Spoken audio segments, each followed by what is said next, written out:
Hey guys, this is Dr. President. I'm the Chief Network Officer for Validus.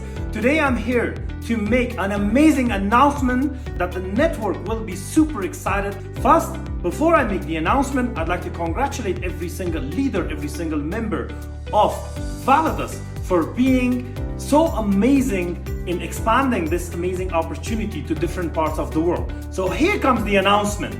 The announcement is that the existing VP of Sales, Mr. Mansour Tawafi, who is one of the most dynamic and the most professional networkers and trainers that I have known in this industry, is going to be announced, is going to be taking a new role in the company, leading the organization as the President of Validus.